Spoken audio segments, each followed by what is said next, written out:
Tapos dagdagan natin kasi kulang talaga. That's why ang rice mahirap noon. Alam mo bakit? If you import rice noon, bawal.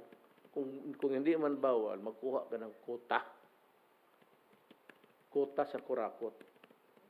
Hingi ka ng permit sa gobyerno, patay ka na.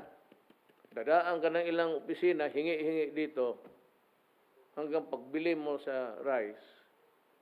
Pagdating doon, yung customs,